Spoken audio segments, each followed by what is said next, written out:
It is 4:58, January 7th, 2023.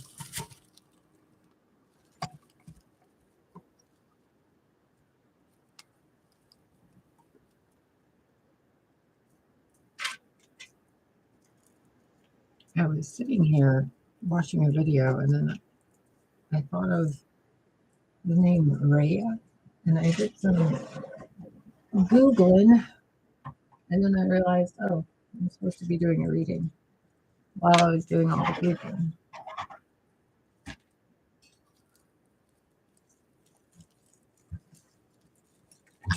Apparently, Rhea is the daughter of Gaia.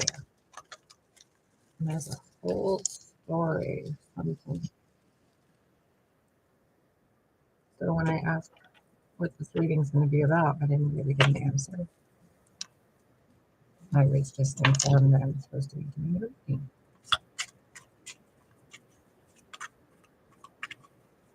Excuse the ankle. I'm still working on it.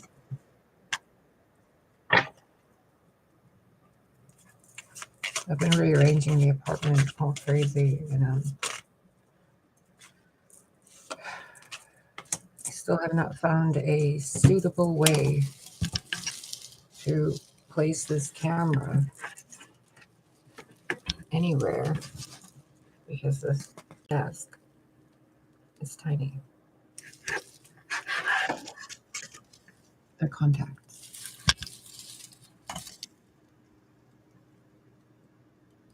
There are fairy lights. So they have like rainbows all across. They're huge. I'm tired of wearing my glasses because this part of my nose like starts hurting a lot.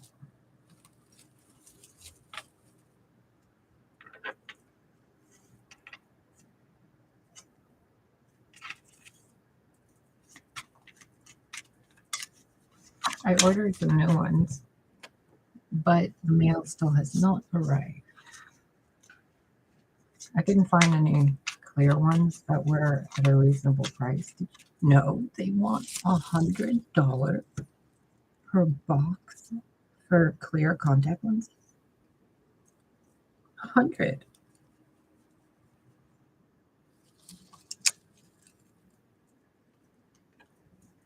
The color ones, like the Halloween ones and stuff, they're like,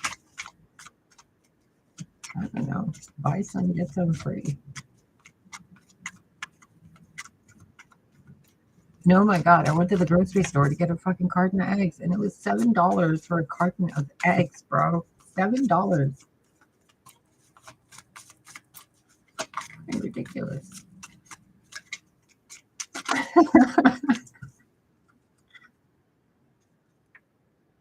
Okay, so there's two people who are in their feminine energy, whatever that means to you.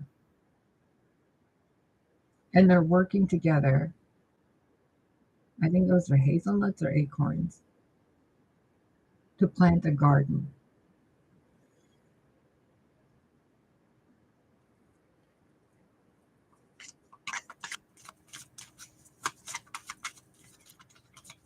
That could mean a lot of different things for you. Whoever you are watching this, whatever side you're on, cross-watcher or otherwise.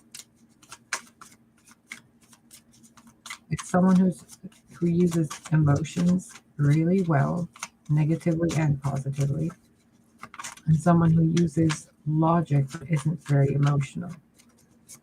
This could be the same person, and they're working on something. They're planting some kind of seeds. See? Emotion and intellect.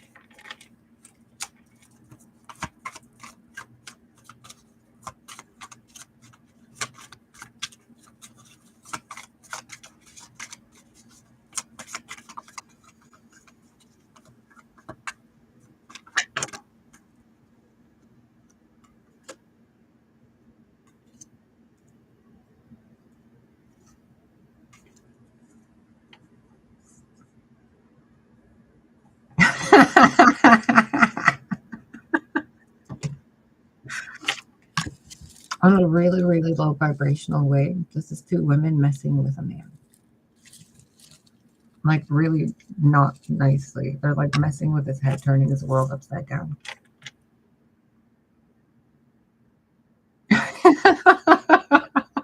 Sorry. I mean, just the mindset it takes for it's like high school drama games with these two energies against the King of Fire.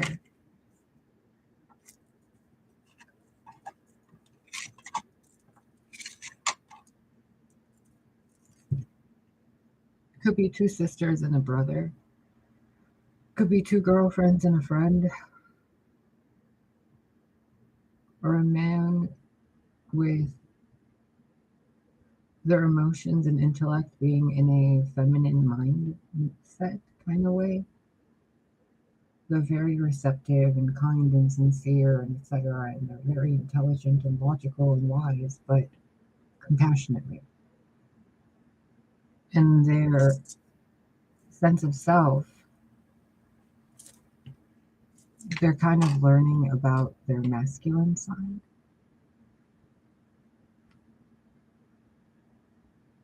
This could be a woman incarnating as a man.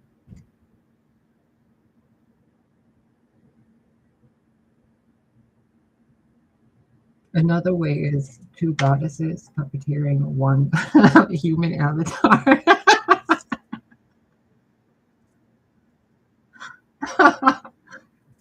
Yeah, I don't know, man. I don't know how to explain this. It just feels like a bratty girlfriend joke on a best friend that's a boy or a brother or a uncle or something. Or it could be two women who have a distorted inner masculine who doesn't, who they don't, it's kind of like they don't like their masculine side. Or they use their masculine side in a really vain way.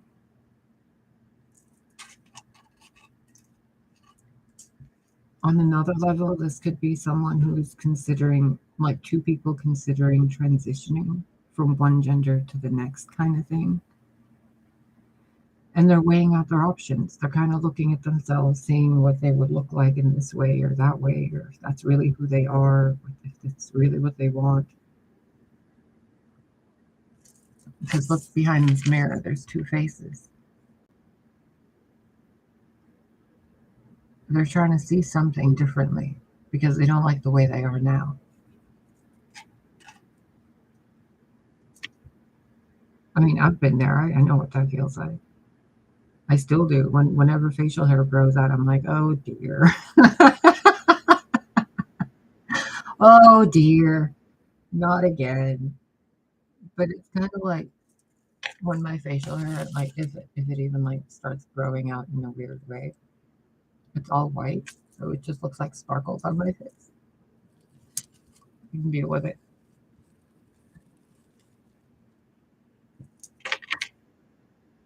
In another way, this is someone's romantic partner, someone who they're intimate with, and they're talking to their girlfriend about their boyfriend and what their plans are or what they want to do, or maybe someone's getting married or they're having a bachelor party or a bachelorette party or something. Someone's seeing something differently based on life experiences and truths that are being discovered about how they view a masculine energy in themselves.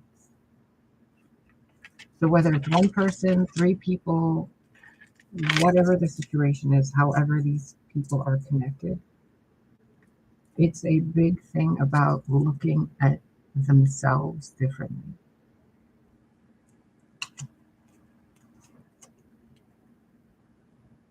I was telling you, I hope I was telling you, that I was reading about Rhea and how she's Gaia's daughter, and Rhea gave birth to Persephone.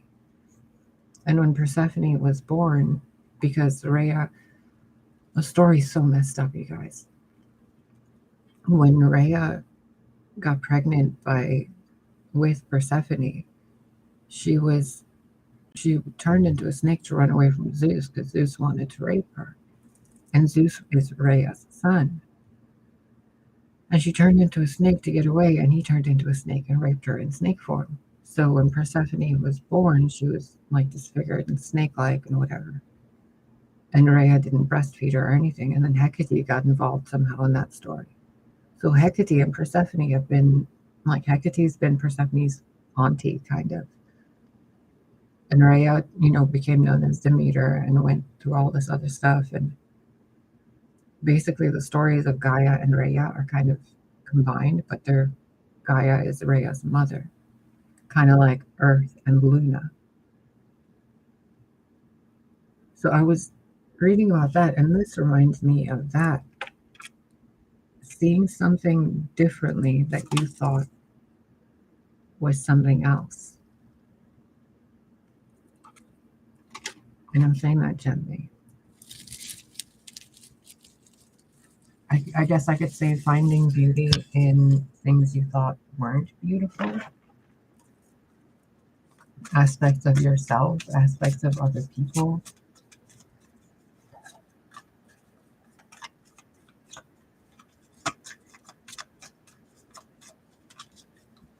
I mean, all these cards here, they're beautiful, right? But they have horns, feathers, their eyes aren't. I mean, look at this one's eyes. I'm wearing strange friggin' rainbow-colored contacts. That one has white eyes. That one half of this one's face is distorted, kind of. But are they ugly? No. Upside down, fins on their eyes, feathers on their eyes, horns on their head. This one's totally discolored in every way, like their face is different colors in all the places. What is that called? Vitiligo?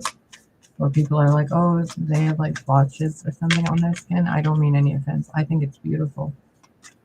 But some people don't. You see how this wheel is one color, and then it's like a discoloration over there. And the face has fins and different features and horns. And here they're looking at themselves thinking that they're not beautiful.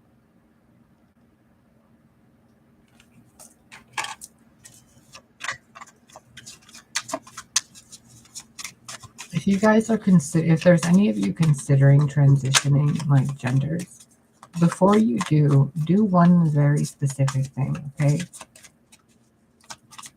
Just look at the way you look now and take as many pictures as you can, because you're not going to look that way anymore. And once it changes, there's going to be a sense of grief for what you were and what you had that you didn't see. But then there's also a sense of gratitude and beauty for what you are becoming. So before you do anything that changes anything about yourself, really honor what you are now before it's gone.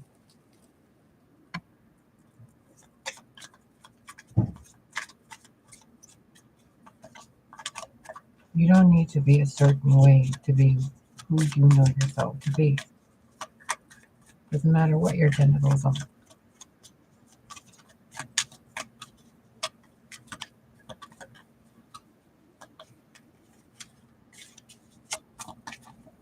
You guys might be getting a visitor. I'm hearing somebody across the hall opening their front door.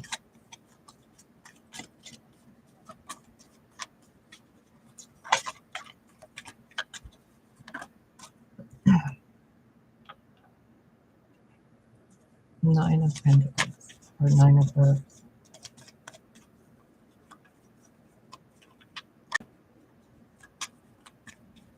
Stop looking at yourself as a light being and look at yourself as a human being.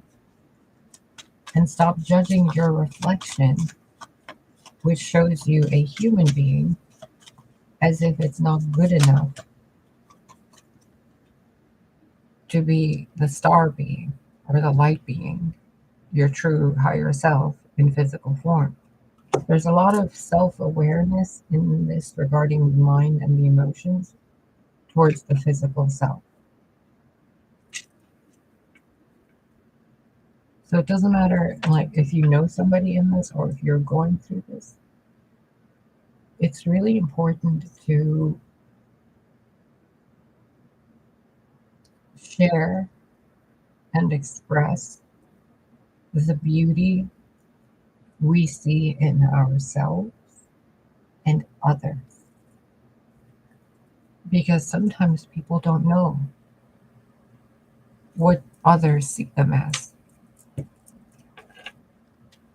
So they weigh it within themselves. And they don't, they replay mental conversations and everything else, and they don't know what others see. They don't see themselves that way.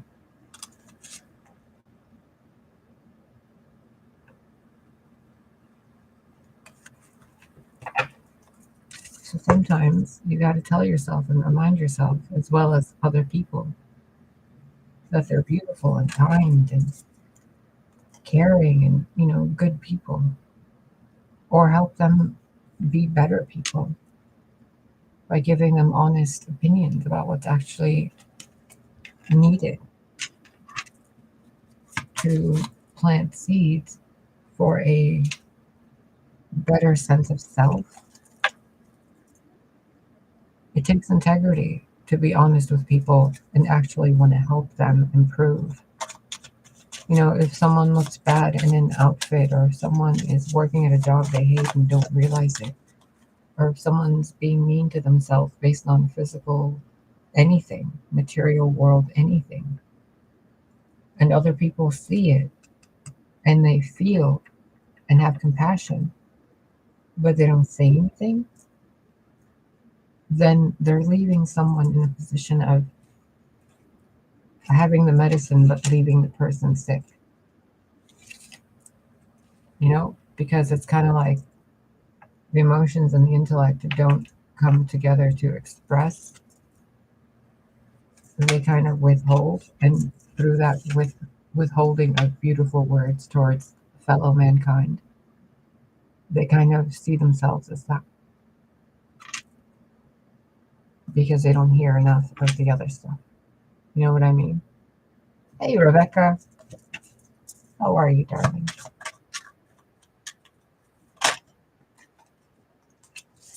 See what I mean? They hold on to the stuff they've heard in the past.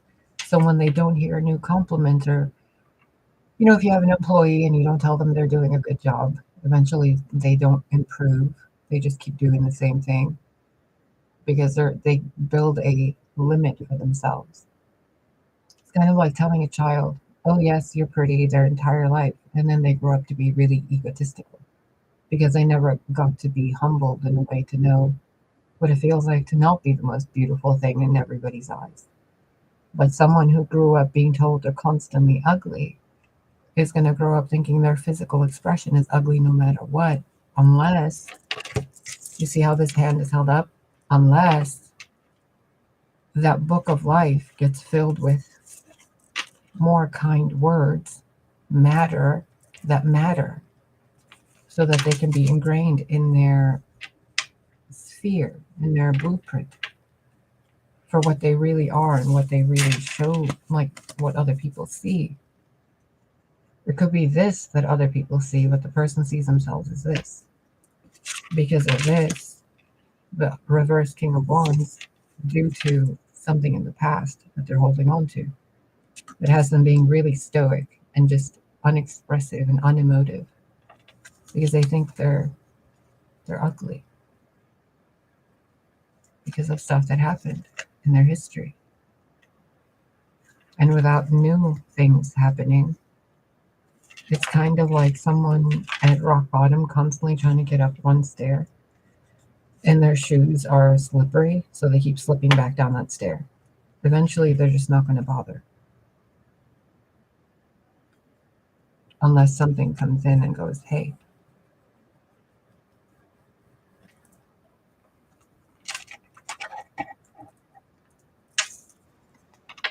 what you think isn't what's really there.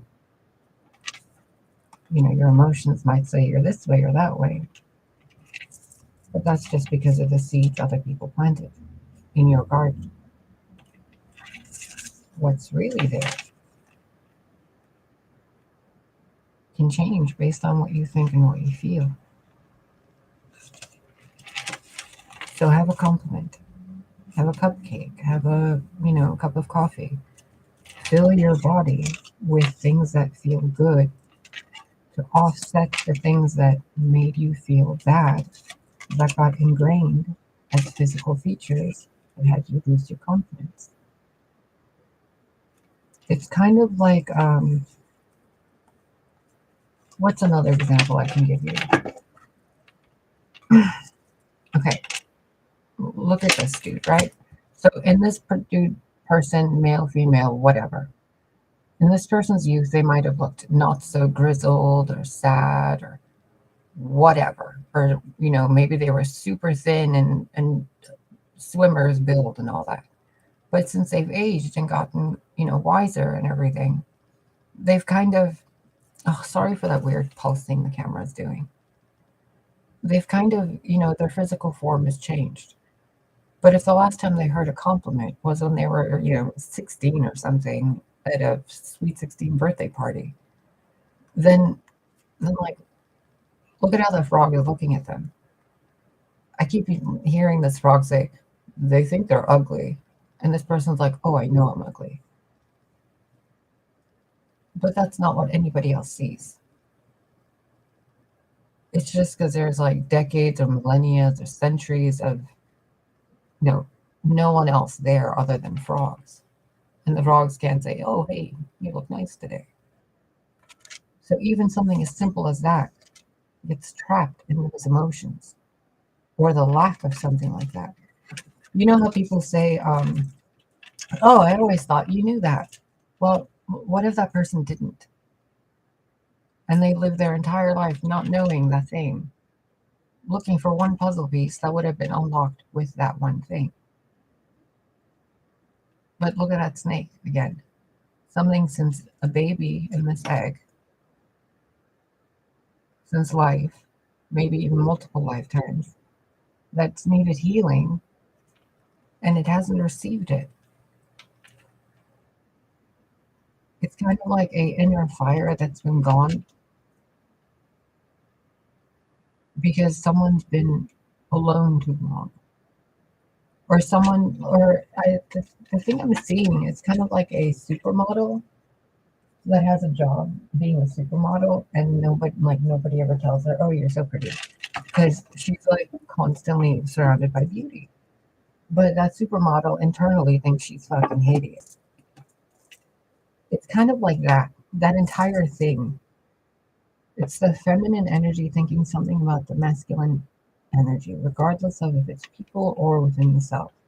Something that it thinks it's not pretty about itself. And it's a when you're playing Jenga and you have these little bricks and pieces, it's kind of like that one little piece that if you can just kind of make it fit with yourself, the entire structure becomes stronger. And the structure being the way you think of yourself. But people keep thinking that other people's opinions don't matter and that you're supposed to let the past go. But if you're constantly letting the past go and no one's giving you any opinions, then you're stuck in a limbo, right? If your boss isn't giving you a raise for 2 years, you eventually kind of go, well, what's the point? If you're constantly giving and never receiving, that kind of builds resentment. So you got to balance it.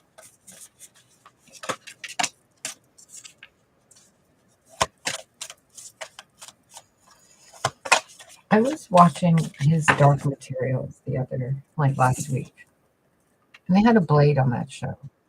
One blade cuts through anything physical, like in the physical world, it'll cut through anything. The other side of the blade cuts through dimensions and universes, and it makes doorways. And the thing that broke in this series, it broke it, but whatever, they fixed it. I don't want to say anything more about it. But the thing that was going on with it was the mind. So if you have something internally that you're trying to do or feel or be or whatever with anybody else, your spiritual way and your physical way have to kind of work together as a double-edged sword. So if you think you're ugly, or if you think someone else is ugly, or if you think you're exhausted from working, or whatever this vision or perception of self and matter is, it keeps repeating through the moon cycles. I don't know if you can see that. It's a constant inner thing that happens with this mindset.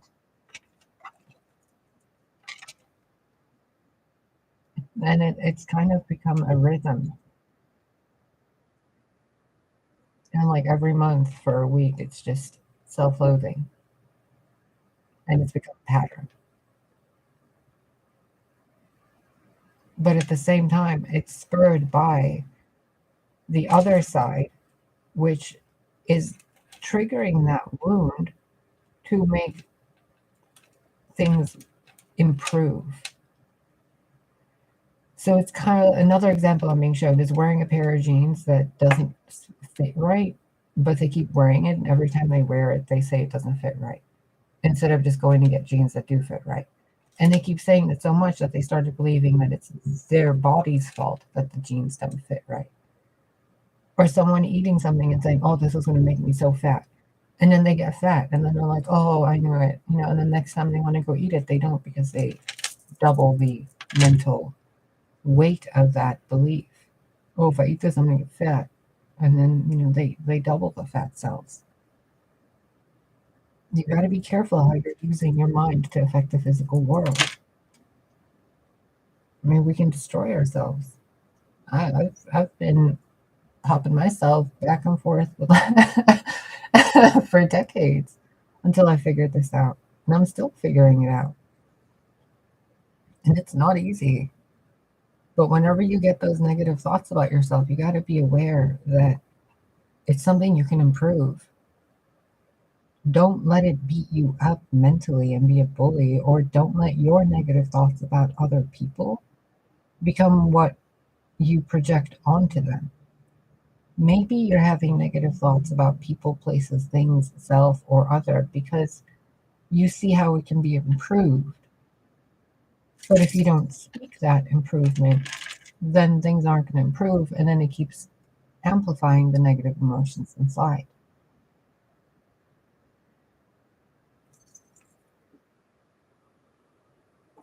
What is that sound? This is music.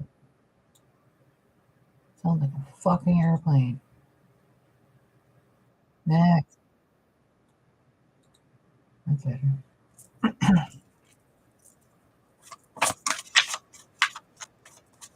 This is a thread within the human collective that's so silly. You gotta look at yourself and others in a different way.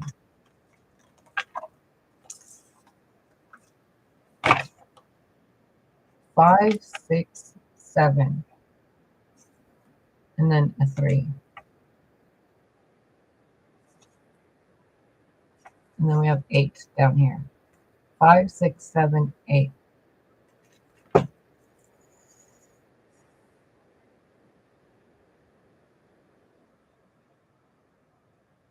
Someone really messed with the confidence of people.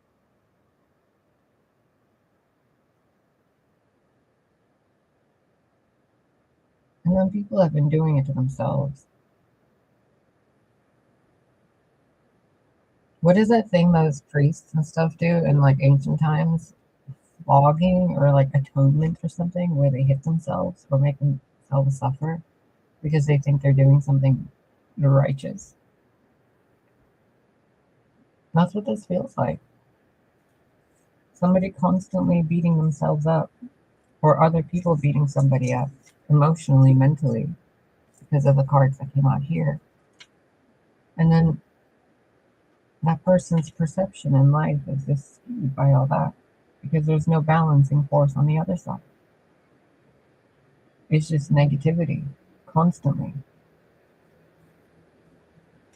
from all sides. The internal, the rhythm internally, the things from a distance, and the things up close. All to break down the solar plexus and the crown of someone or a collective of someone's. There's so many little threads that are affected by this.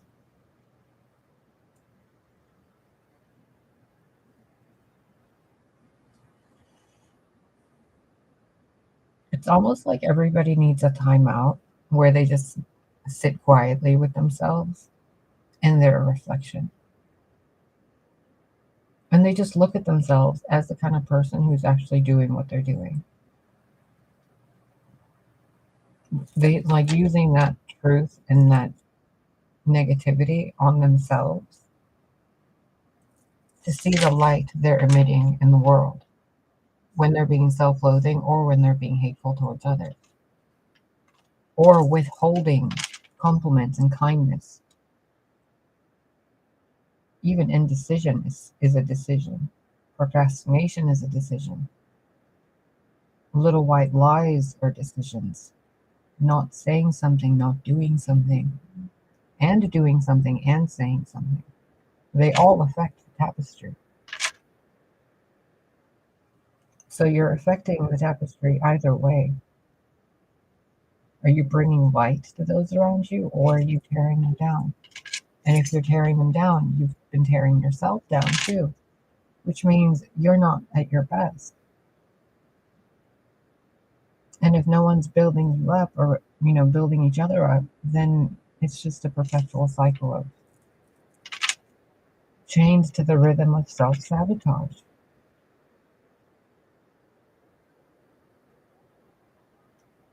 And I keep being reminded of Rhea and Gaia, a mother daughter or a mother son wound. There's no father figure.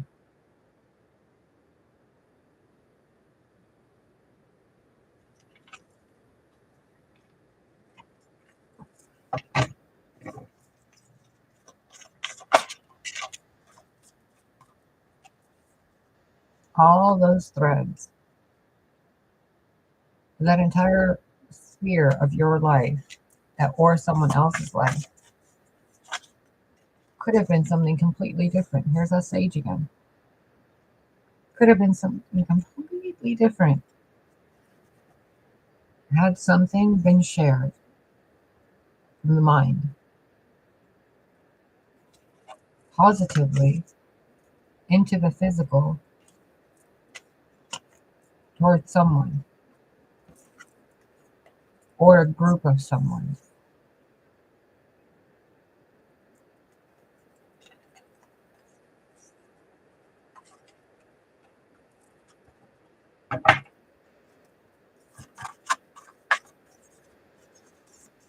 On another way, this is so many people thinking someone is so beautiful that they don't know how to do anything about it. And then that person thinks they're not. It's such a weird fucking thing, bro. I don't even know how to describe this to you. And it keeps being shown to me in a sense of beauty and truth being spoken regarding something in the physical world being seen as beautiful. This card is about beauty and sirens and kind of the pleasures of life in a non harmful way to anything.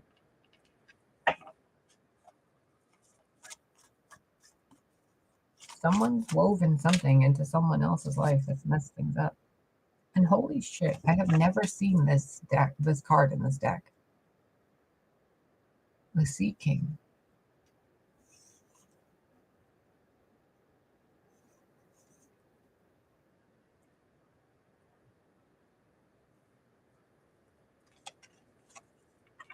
I just heard by air and by sea. I'll always love you.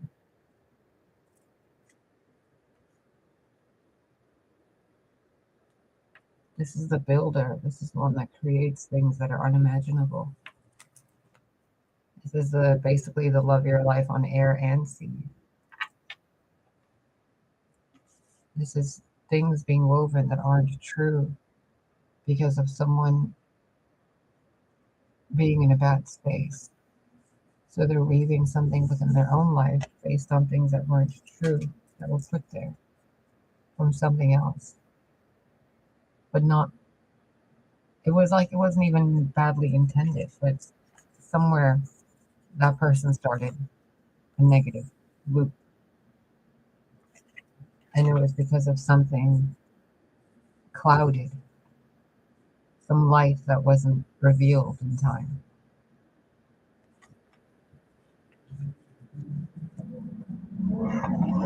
It's kind of like someone growing up with and I say this lovingly, with a very Capricornian mother or father. Very strict, very, very little conversations, very little emotional anything. And it's something that's shared with everybody. Like collectively, everybody grew up in a way with people who are not as upfront about things or open about things. So now that you guys are older, it's time to do that for yourselves and others.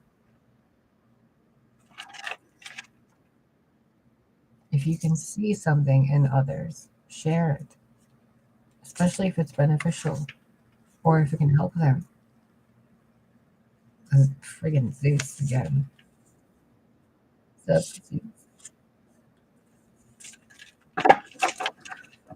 All right, my loves. I hope you have a wonderful night. I don't know what other advice to give you other than tell people how you feel. Tell yourself how you feel.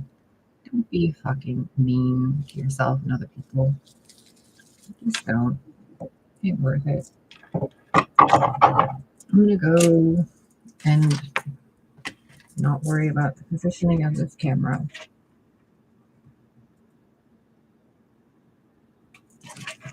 I love you. Have a good night.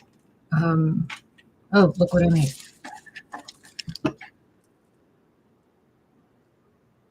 I'll take a picture of it later and post it on Instagram. You can look at it there. You too, Rebecca. Sorry if I didn't talk much to you guys in chat. It literally says there's 0 people in here. So I feel like I've just been talking to myself in the camera. Thank you, isn't it? Like I'm really impressed by what I did with that. I was like, oh wow. And it was just like I was working on it for like a day, but not all day. Like after midnight, I couldn't sleep, and I was like, I'm gonna make something. So I just took it, and it's a hanging basket I got from the dollar store to put a plant in. And the plant is too heavy to put it in there because of the soil. So I took a bunch of stuff that Lily had torn up, and I took a bunch of Christmas decorations, and I was like, make something else out of this. So now I got to put the string of lights over there. Wait, let me see it. Back there. I'm going to bring those from that socket over there all the way to that. So we'll see how that's going to turn out, because you should see the ridiculous disaster I got myself into trying to get that thing up there.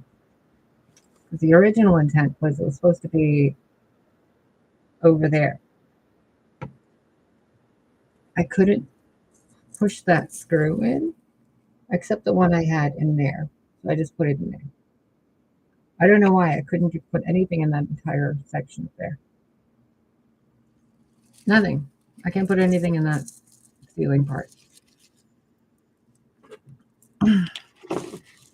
Ooh, I apparently have Lagoon Squat.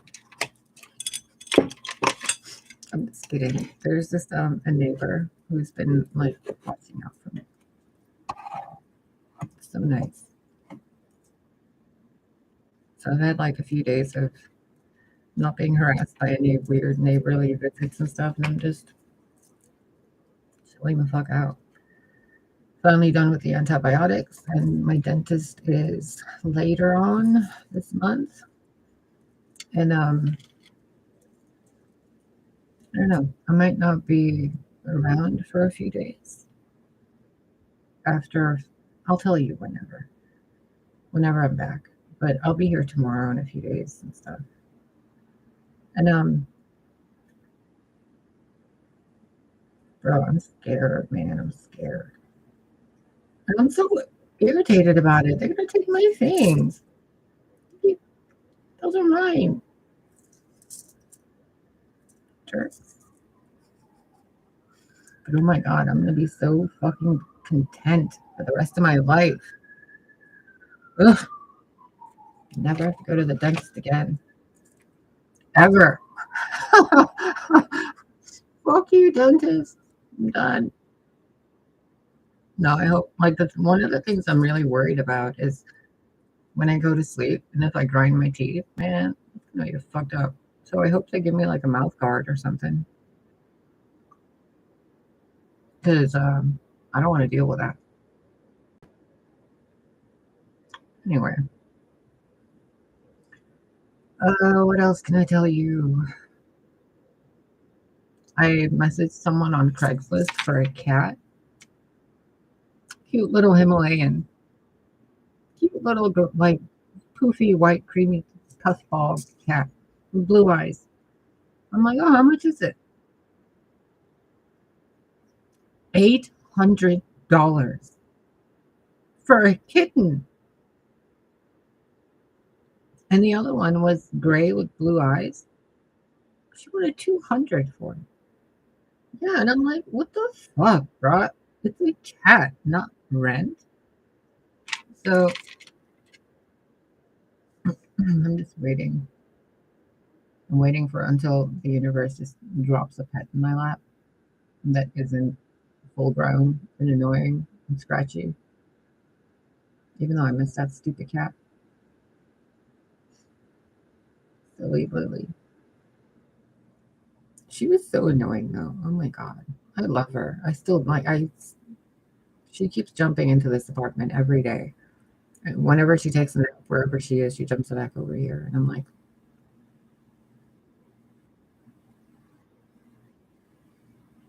I don't know, man. I have a connection with animals. It's absurd.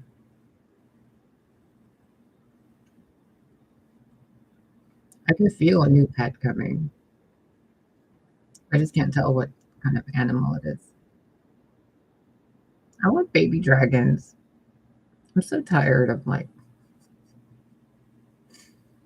little cute furry things with horrible little claws. The astral, yeah, she's like I've been remembering my dreams like all the time, but there's bits and pieces I don't remember here and there. So it just makes whatever I do remember to seem really weird. But I keep seeing her everywhere. Everywhere. And every time I'm being like in my feels, something in the apartment just like drops in the distance, or I hear something like bonking against the wall. I'm like, oh my god, that fucking cat. So she's still here, whatever she's doing. Apparently, cats are able to just like jump through dimensions and stuff. I have this thing under my feet, if you're wondering what the fuck I'm doing. And I roll my feet on it. So I'm like always exercising my legs. Sometimes I like get carried away. I can like roll myself.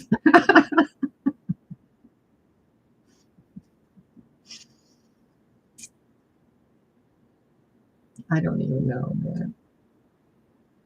Like if I lived with anybody, they'd be laughing their ass off at me all day long with the things I do. Oh my god, bro, I want dragons.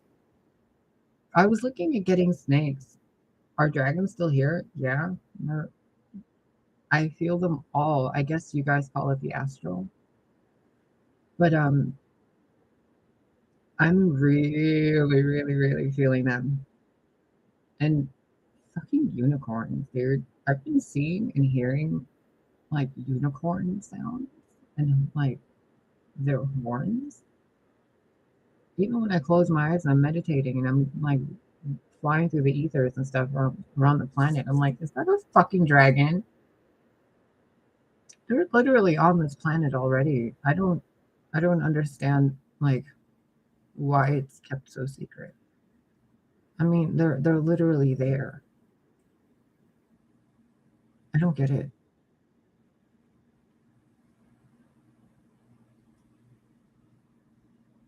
And they're intelligent. They're like they speak. They're in a bunch of different colors. They look a lot like the dragon in the movie Dragonheart. Or they're like that wise kind of. I don't even know how to explain it. I mean even the things in the abyss that I've seen, those giant monsters and the tentacle things and the serpents and that giant fucking snake down there, whatever that is. I'm not afraid of any of them.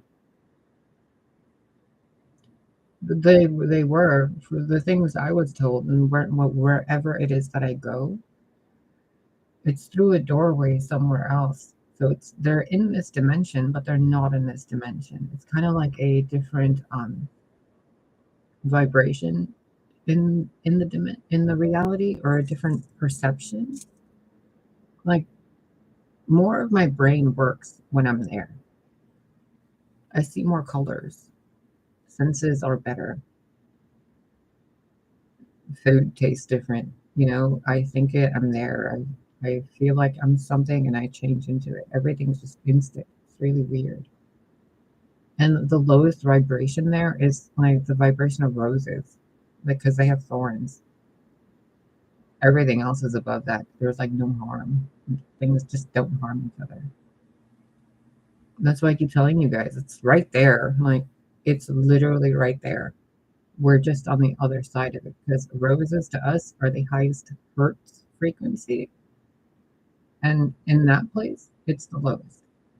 It's just right there. That's why I keep telling you guys, plant roses. Keep planting roses everywhere. Because then wherever you are, put yourself at like right there. And then you can just go, boop.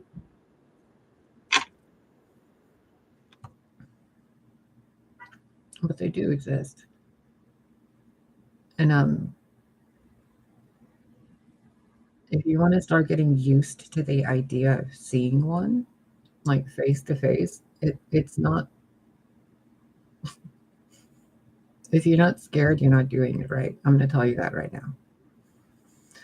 Oh, wait, I want you to find a serpent, an eye of a serpent somewhere. Look at it, like go to a pet shop and look at a snake pet. I mean, it doesn't have to be big, or a chameleon, or a gecko, or a Komodo dragon, something right in front of you. Or do this in meditation as visually as you can. Their skin feels like wet sequins.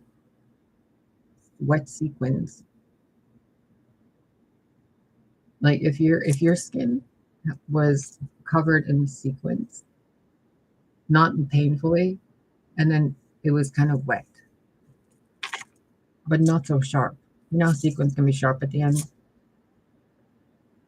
Um, they have nails like a cat, the curve.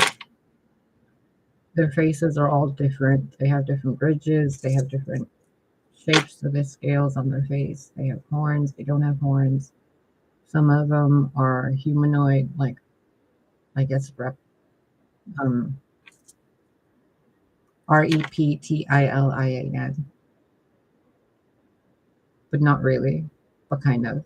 Because I mean, wear that too. If you look at the skin, you have little scales. I don't know if you guys do. I do at least. Like my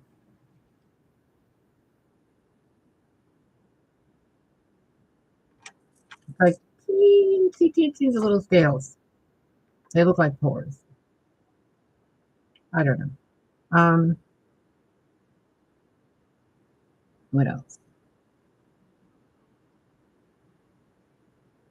The whole fire breathing thing is something completely different. I don't even know how to explain it. It's a different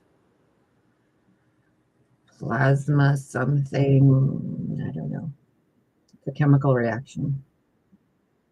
Um, but look in that slit, the eye, and just focus your mind by focusing on nothing. Nothing.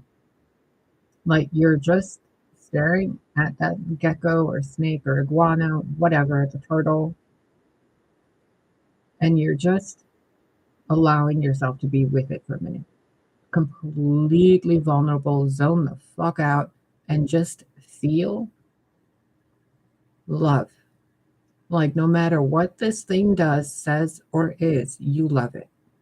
And you're just there making a eye contact with it and allowing the universe to speak to you in what you're afraid of. I used to be terrified of spiders. And I sat there once and I pulled up a picture of a spider after I did this dragon thing years ago. I was like 17 when I did this thing I'm teaching you to do with this meditation. The spider thing I did a few years ago because I was just terrified. I was scared as fuck of spiders. So I pulled up pictures of tarantulas. And I looked at every single fucking type of tarantula. And then I sat there and I closed my eyes and I visualized a tarantula, but covered in crystals, amethyst, diamonds, an emerald one that I refuse to feel fear. I can't stand the emotion of fear. I will fucking punch fear in the face if I feel it. Fuck you, fear. So I just kept imagining spiders in different crystalline and plant shapes. And I was like, they're not so scary when they're not so ugly. So I just kept changing them in the way I saw them. And I was like, okay, what if, each one of what if it was a furry white one that looked like, its fur looked like moonlight? That'd be fucking gorgeous, wouldn't it? And then I started replicating how it would feel to have one on me. And I was like, oh, fuck. I got scared so much. I couldn't do this for weeks. And then one day, a few months ago, I was sleeping and I swear to God, it was a fucking astral spider, like walking towards me. And I'm like pushing it away, meditating. And I'm like, nope, nope, nope, nope, nope. And then I remembered the grandmother spider and this tarantula thing that was massive and astral. And this thing I was seeing stood in front of me, put her legs down, put her head out. And then it was like a costume that a goddess was wearing, dressed as a giant fucking tarantula. And she was like,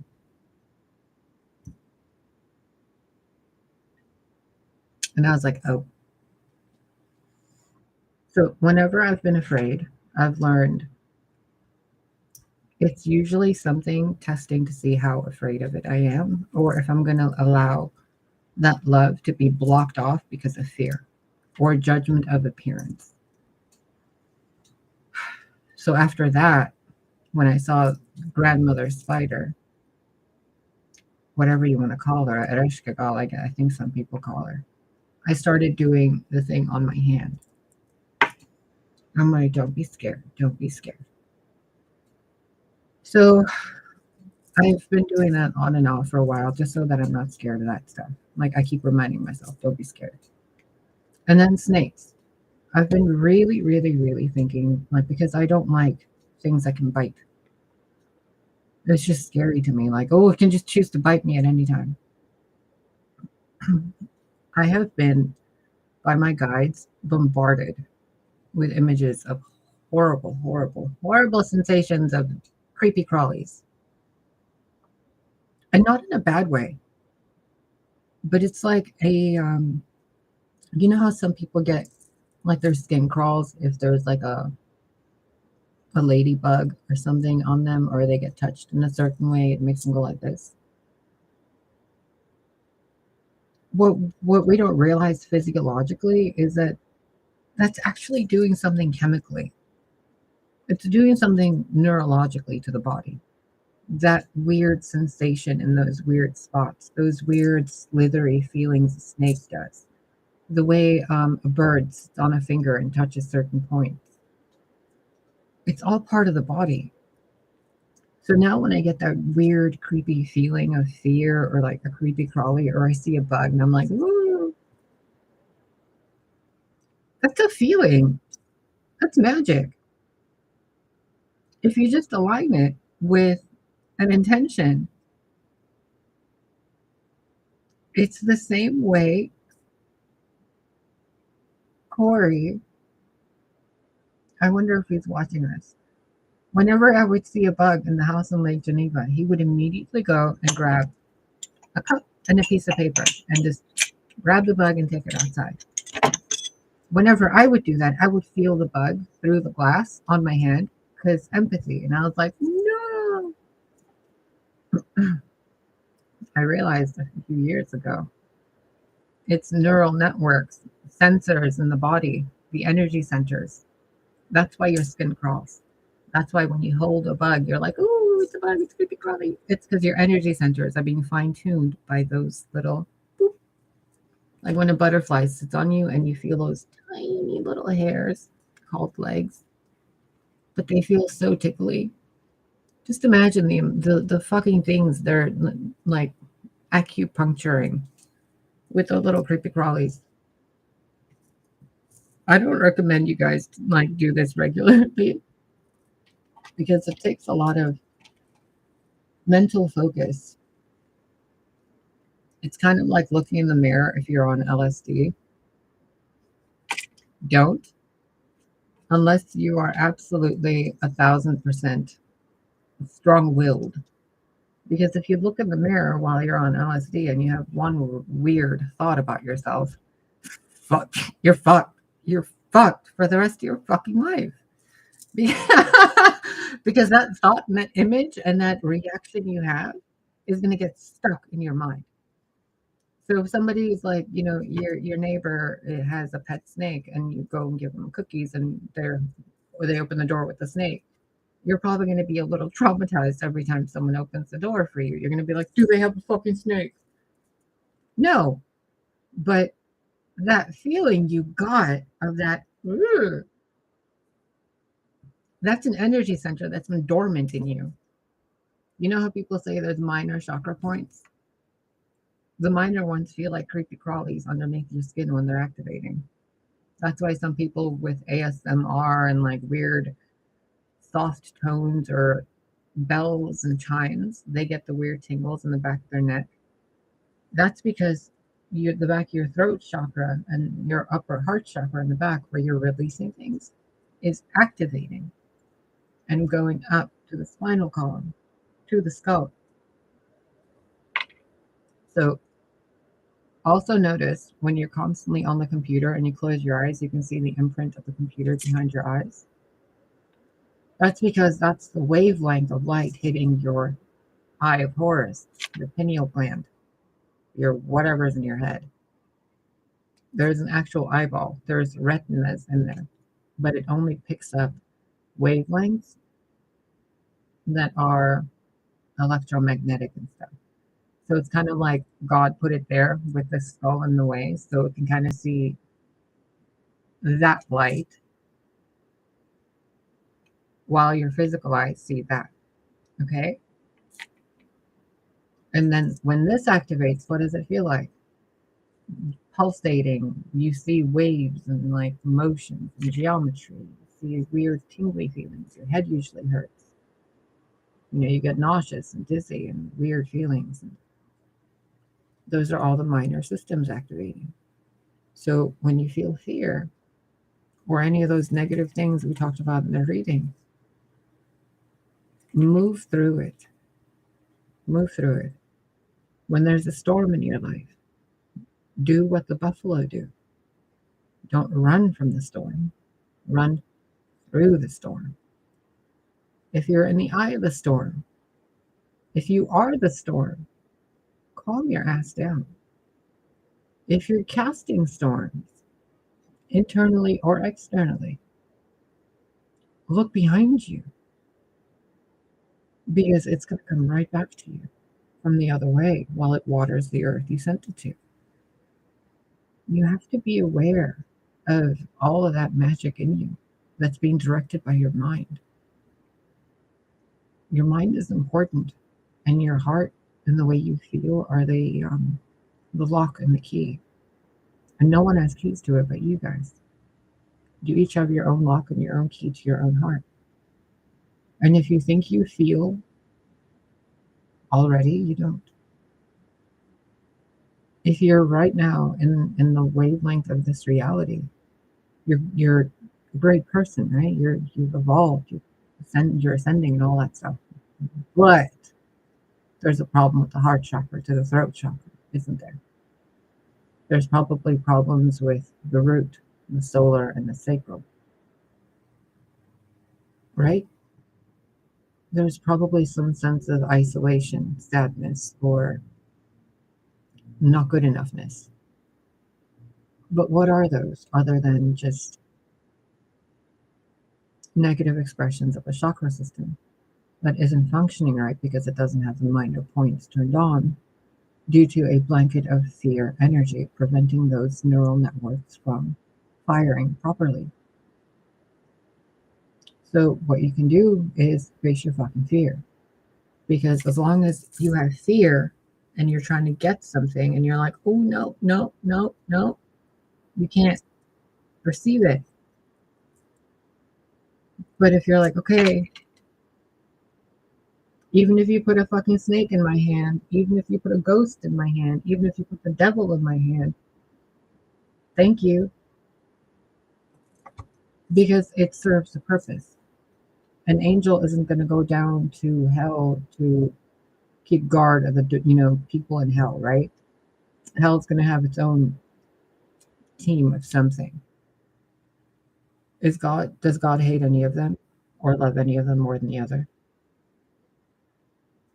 If you're going to be a janitor working at the Hilton Hotel or a janitor working at ABC Elementary School,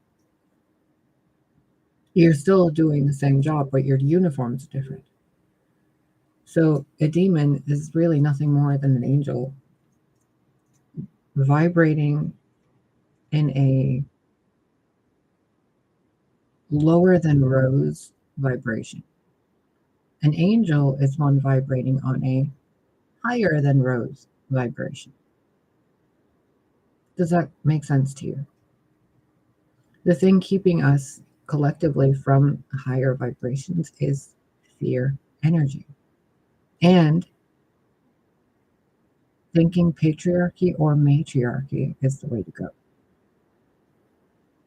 That's why in ancient times, hermaphrodites, the divine androgen, those not male or female, those that are both or neither, which are the most like God, male and female, in our image we shall make them. When you get to that and you realize male and female are archetypes of the divine androgen, the monad, right? Barbello, Sophia, Rhea, you kind of stop arguing and doing all that low vibrational stuff. When you realize a snake is just a chameleon without legs, you're not so afraid of that snake.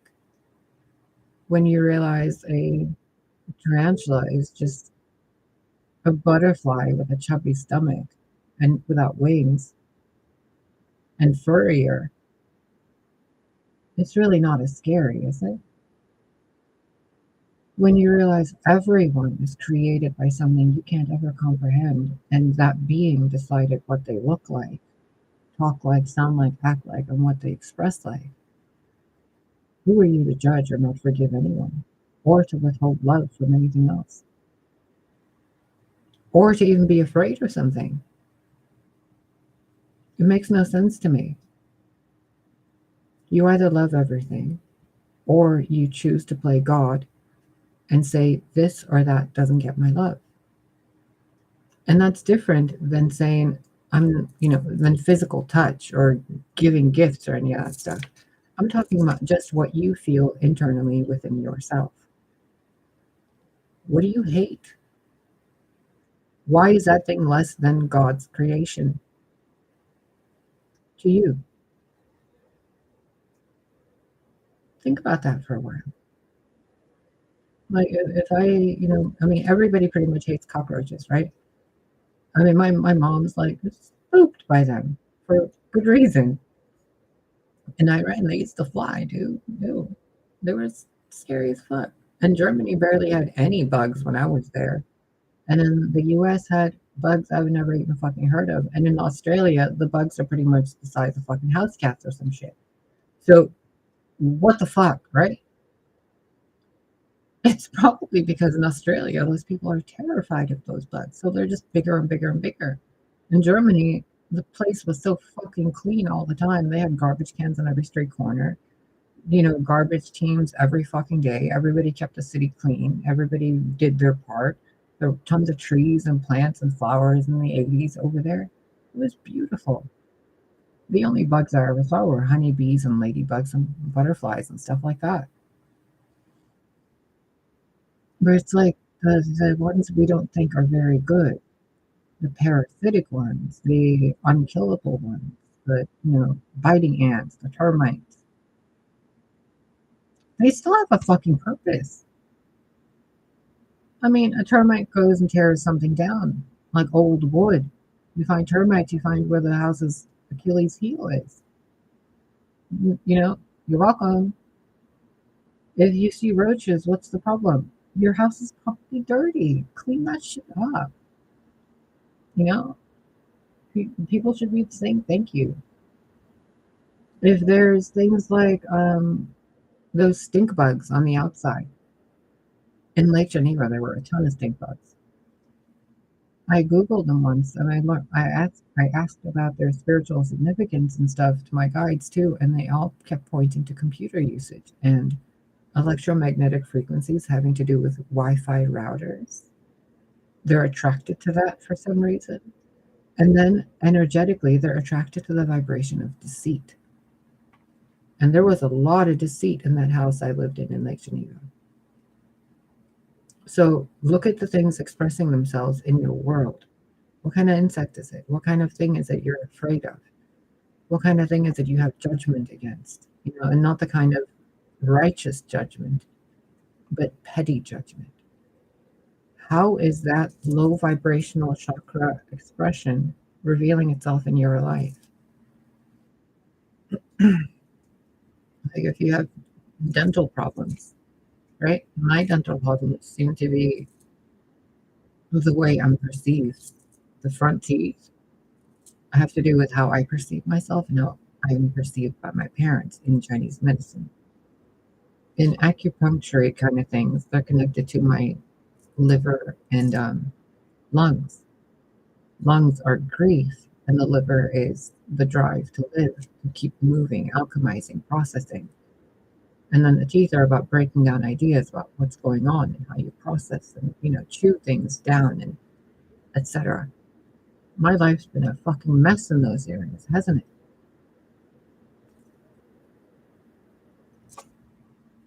So how's the universe showing you? How is it showing you how you are with your partner? What are the things you're complaining about? And is it really something you can't fix or perceive differently? And if you've tried, have you really tried doing it with actual unconditional love? If you did, you'd be the one making the video saying this, wouldn't you? The moment you tap into genuine unconditional love towards something you actually hate and see the beauty in it, it's done. It can't hurt you anymore. I used to be afraid of groups of people on street corners, especially ones that looked, gangbangery. And in the neighborhood I've been living in, it's not hoity-toity, it's not, Lake Geneva, it's not downtown Chicago, it's not Rogers Park, Chicago, definitely not Boys Town, Chicago, or none of those places, nothing like Illinois. So I stick out like a sore thumb here. And every time I walk down the street, there's been questionable looking people. And every time I've been afraid, I keep walking towards them. And do you know what happens? Every time I hear, "Hey, sweetheart. Hey, hi," from all of them. And not in a slutty way, not in a mean way, not in a catcall way, no matter who they are.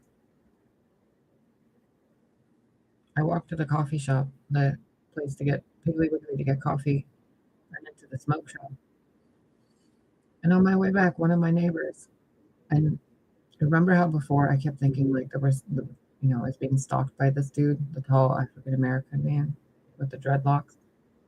He was sitting out there again in his car, like watching me go to the store and come back. And then when I came back, he got out of the car, and I was like, "Oh fuck!" And he's like, "Hey," and I was like, I turned around and I put my hat down and I was like, "Hi." He's like, "Are you okay?"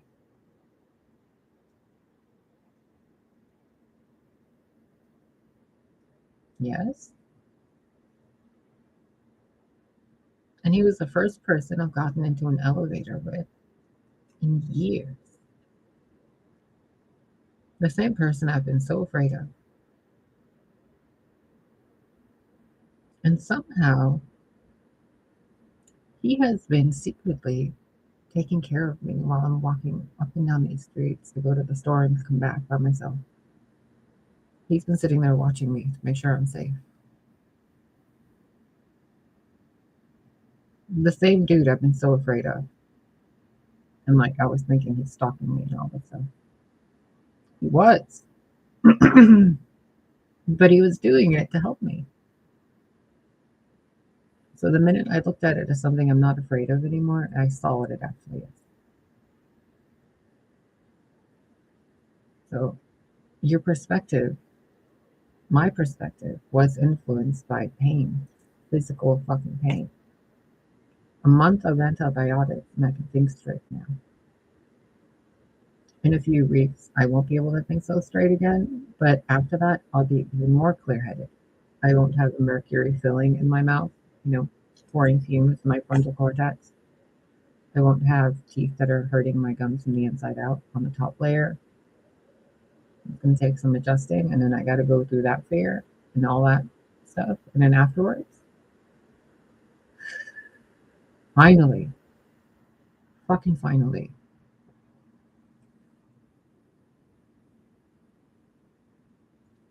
42 years later, I don't want to have to deal with dental stuff anymore.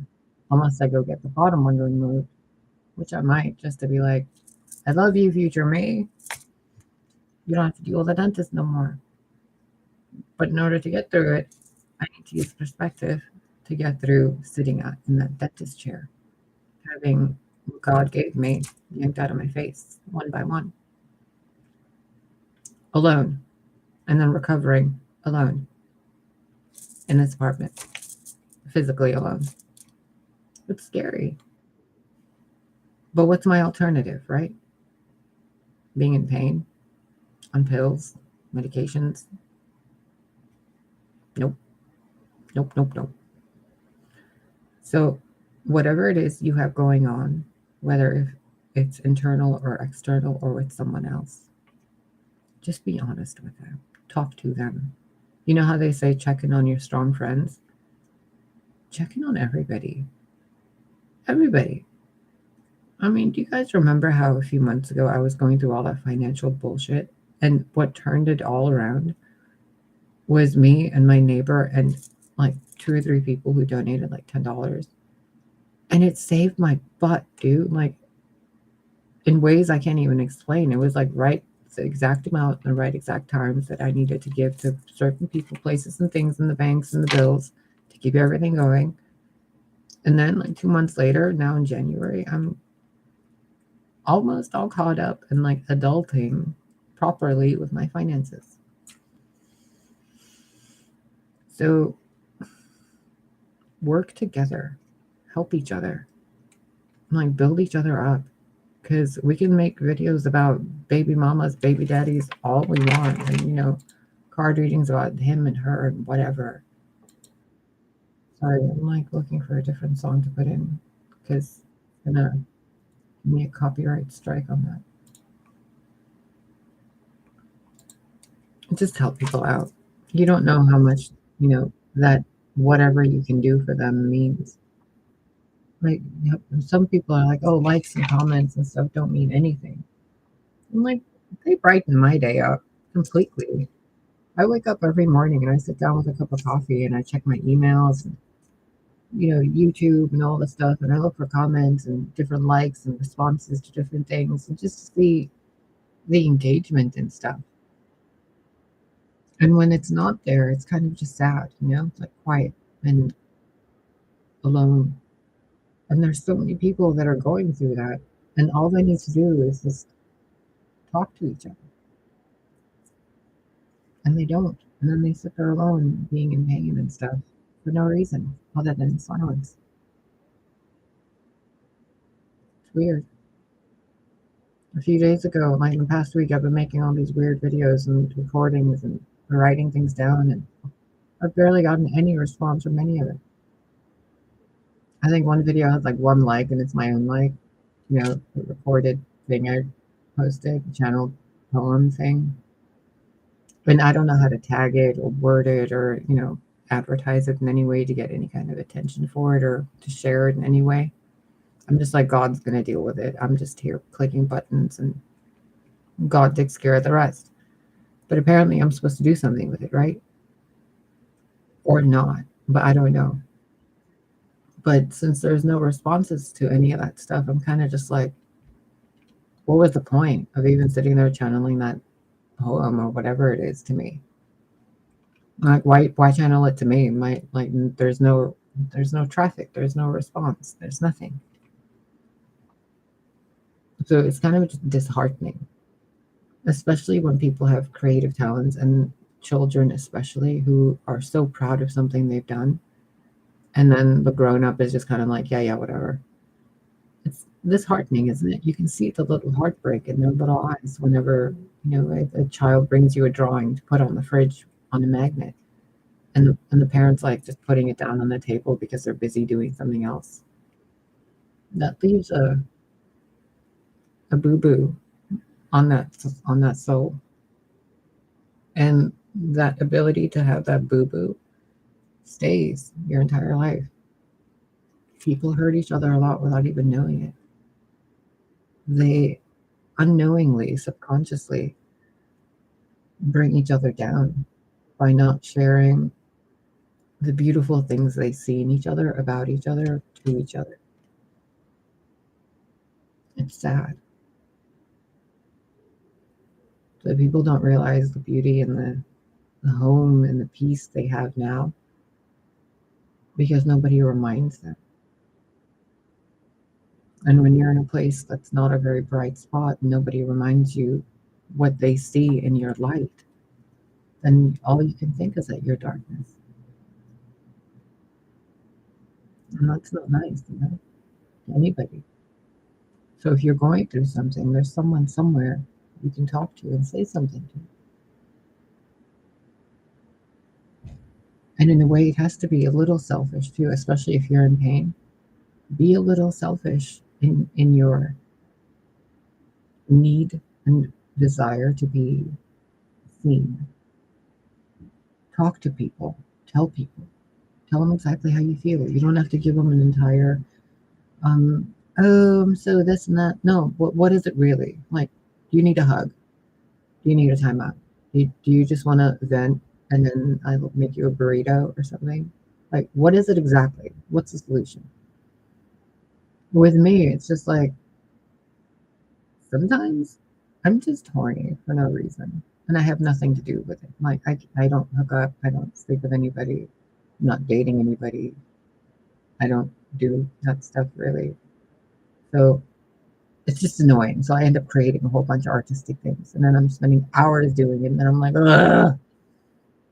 Sometimes it's other people that are, they're hungry or they're angry or they're sad. And then they get stuck, right?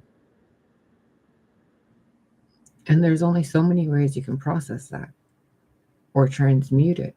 Eventually, you're going to need someone in your life, a friend, a coworker, and a pen pal, someone that you can be human with. When you don't have that, and then you have all the negative self-talk, and then no feedback positively or constructively, it's kind of like facing the void of existence and going, what the fuck is the point? What's the point? And then that goes into worthlessness and apathy, narcissism, and unhealthy selfishness because people remain silent in their suffering instead of saying what they need. What do you need? When you're horny, what do you need? It's not sex. It's intimacy. It's someone to see you. What do you need when you're sad? It's not to sit there crying about it. You just need a hug. What do you need when you're angry? Probably sex. What do you need when you're just so fed up and you want to leave and run away? Somebody to give you a reason to not. What do you need when you're feeling ugly? Someone to tell you you're beautiful. You can keep saying, oh, those are all internal things. In a way, they are. But we have a service to each other that we have to enact every day. Otherwise, what's really service to other? Creating content? No, true service to other is actually helping them when they need it, when you know they need it and they don't even know they need it. That's how we help each other. We see what they don't. So, I mean, my life would have been so fucking different had I had parents who praised me in any way, shape, or form, or even hugged me. I didn't. And the last hug I had from my parents was when I was 6, bro. I'm like, what the fuck? Can you even imagine, like, how I'd be if I had had that? Or if I had a healthy relationship in any way, friendship or otherwise, or even employee or employer, or even with money itself, I'd be a totally different person. But then I wouldn't be this person, you know? So be careful who and how you're helping by what you're doing and why you're doing it and how you're doing it. Because I could have been a really different person, a much better person even, had I received even a goodbye or an apology from anybody that ever hurt me, instead of just being betrayed and left like garbage. And then told, oh, you're going to be fine. Well, 3 decades later, it's still the same fucking story and it's the same problem. And why? Because I'm still doing it on my own when I'm supposed to be doing it with friends and family and the support system. And then I'm not supposed to be resentful or bitter about it or angry because then that's just another self sabotage trap. So, what's my solution? It is what it is. I can't do anything about it. So, am I going to feel sad about it or am I going to keep going? This is obviously the role my life is. This is the hand that I've been dealt. This is the life I'm living. Okay. And one day this life will be an absolute memory, and then in some other life, this life, these moments will probably be forgotten. And when you think about shit like that, and then try to be 3D, it's kind of like, what's the point? Especially when you do everything and get no feedback, and I'm constantly, you know, broken down. There's so many people that go through that. And then there's so many people that have the answers and solutions that don't do anything. So everybody wants this whole new world and, new Gaia, new Eden, and all this stuff, but no one's really doing shit about it on a simple human level. I still don't have 1,000 subscribers. I still can't even get super chats. I barely get any donations. I don't get paid for anything I do. I wrote a book. I created a spring tea shop. I created stuff. Nothing. Nothing. Nothing. And it's just, a few of you on here who are like family to me, who, do monetary, or, you send me gifts sometimes and from Amazon and things.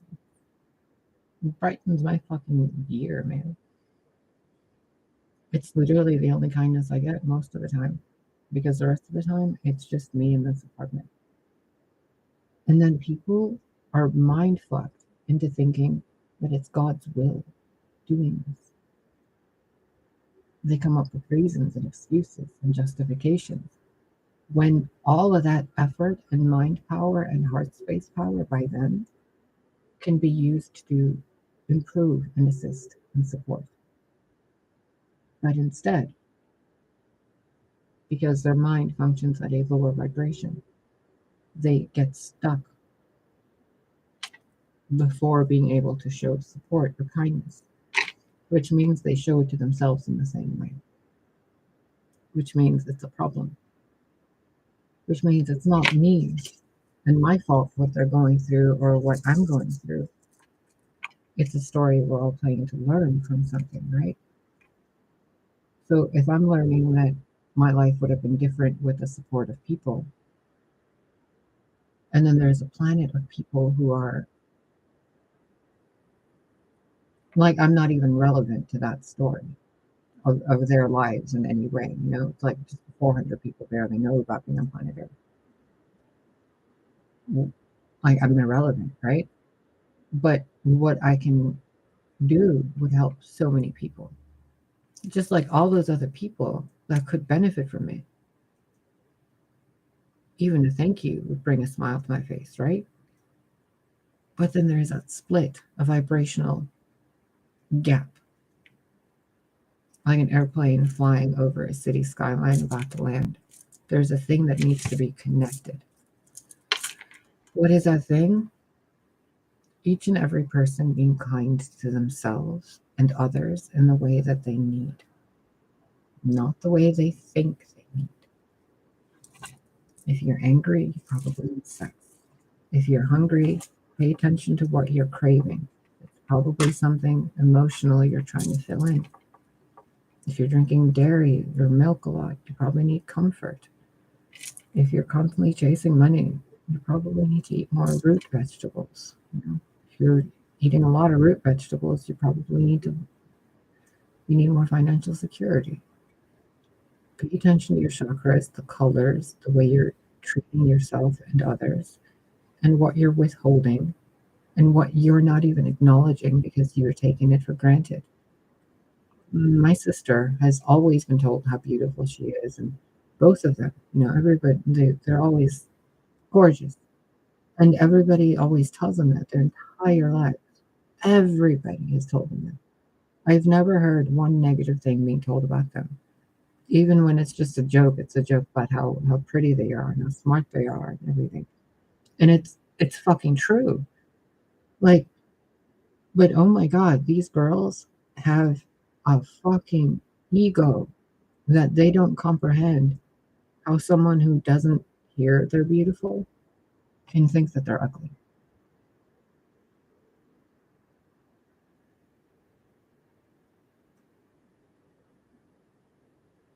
Like, can you even imagine if I go up to my I don't know who the newest supermodels are, but like Cindy Crawford or somebody, right? Or if I go to Michelle Pfeiffer and I'll be like, oh, you're so pretty. But they probably thought they're ugly their entire life. Or they hear that they're so beautiful all the time, or somebody goes, "Oh, you look ugly." That wouldn't even faze them. They're like, "Nope, I have all this history that says I'm beautiful." So that thing that's ugly would just be like a fruit fly. But to someone who's never heard it, and to someone who's constantly poor or, sick or broken, or someone who hasn't had a car for 10 years or 20 years, even a 1980s Volkswagen would be cute, right? They'd be like, "Oh my God, a car, thank you." But someone who has like a mansion, to them, blowing up a car is nothing. They just do a YouTube video skit about blowing it up. I've given you all these examples. Throughout all of this, how many times have you wanted to stop this video and go tell someone something nice about them?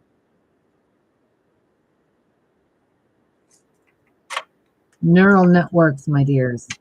Fix your neural networks. I'm going to go. I hope you guys have a lovely, lovely night. I'm going to go chill in my little comfy, cozy outfit. And I had to cancel my TV service. The bitch charged me $400 after a month. She signed me up for all sorts of scammy bullshit. Now it's like, oh yeah, I want to watch all these shows. $400 later. Fucking TV. So I don't have a TV. Probably gonna watch some Netflix. What am I watching on Netflix lately? I don't know. Can you see what the recent thing I just saw? Let me log in. What did I just watch? Oh my God, right. 1899. I don't know if you guys have seen that. The show is called 1899. I saw the first 10 seconds of it and I was like, fucking fuck, is that a past life memory I'm having? You should watch it. I'm 4 episodes into it and it's a mind fuck. I would not recommend watching it if you're not smoking marijuana. Smoking marijuana is definitely going to help you comprehend that show better. I don't even know how many of you are in chat or not, but do you comprehend this? What you're thinking about other people, if it's negative, make it constructive and help them. If it's positive, share it with them. If you have the means to help, do so. That's the real service to others. And you need a healthy bit of service to self to know that you also need to receive support and help and all that, okay? And you have to allow it. So do your things, take care of yourselves, and take care of other people. And for fuck's sake, we're all connected. So if you're feeling something about someone, rest assured they feel it. Okay? Just fucking tell them the truth. Because eventually you're all going to be heart space and mind space awakened in a way where it's going to be telepathy and empathy all the time, worldwide, no secrets, naturally, spiritually. Like you're just going to know everybody. You're going to see their souls. And it's beautiful. It's how you talk to animals too. And by then, make certain that you have what you think and feel about people in a Virgo manner. Okay? Be logical. If you think something about your life is unpleasant or something about someone else's life, how can you improve that for yourself or others?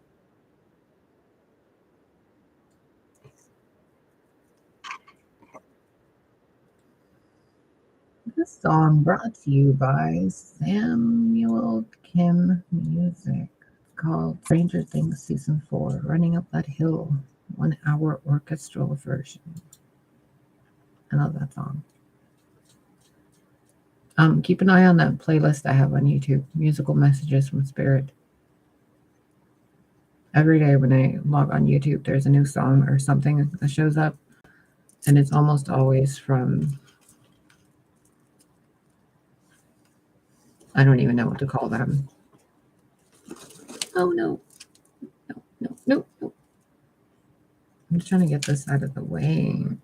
Grr. Logic. I'm gonna go. For real. I love you guys. Oh, look! I wire wrapped something again. I can't figure out how to put a loop on there though. Like, I can make these, and I have to get one of those little loopy things.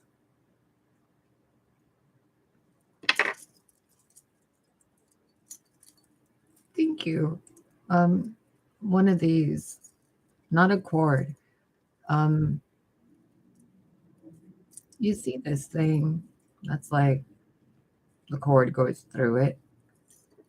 I can't figure out how to put a loop on there because I need something that goes in there that I can loop the loop on, because I have those little jump bail things, but there's something else I'm missing.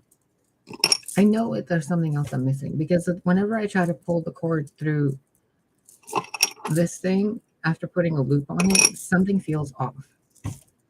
So I don't know what the fuck, but I've been noticing it a lot. Like, I've been really doing some, I don't want to call it white magic. I want to call it natural magic because it's not harmful. There's nothing harmful about any of it, It's literally just like dusting my apartment, kind of. And I'm like, oh, wait a minute. And this has been one of those things where it's like, wait a minute. So I know in a few days I'm going to be like, oh, but for right now, I'm still in that wait a minute thing. And I keep being asked to show you and to share this with you because this is Sugalite. I think you guys might need to like invest in this stone or to pick some up if it would focus. It's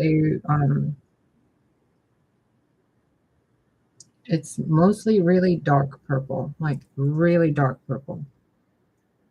And anyway, the stone, there's a silhouette on there that always looks like the Great Mother, like opening her, like holding her hand. She's like, I love that stone. Look into it. Sugalite, Sugilite. Suga, yeah, Sugilite. Be careful. There's a lot of people selling charite, Charoite, as Sugalite. They also sell purple howlite sometimes as Sugalite. If you find actual Sugalite, it's really expensive. Especially gel Sugalite. Oh my god, it's like $80,000, $90,000. But little pieces like this, this thing cost me, I got this in like 2015. I think it was like $30 or something. I don't remember. But there's a shop on Etsy, a few shops on Etsy that sell actual Sugalite, like chunks of it or chips of it and stuff, like per piece, for like $6 to $20, depending on the size of the piece. Some of them go up to 100. That one I got from a shop in India. So I don't even remember where it was from. Might have been from eBay.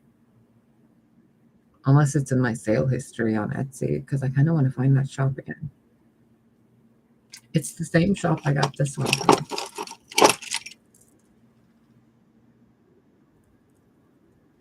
And this is Larimar.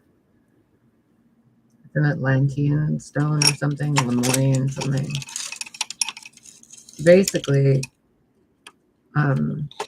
Larimar,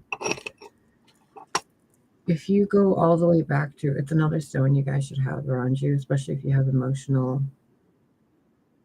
whatever. If you go all the way back to what you perceive to be Atlantis or Lemuria in your memory banks, you will remember probably something where you stood on the edge of a beach, and the sand beneath the sand at the crest of the water, the shore crest, there was blue stone, and it made the water look even more turquoise and teal.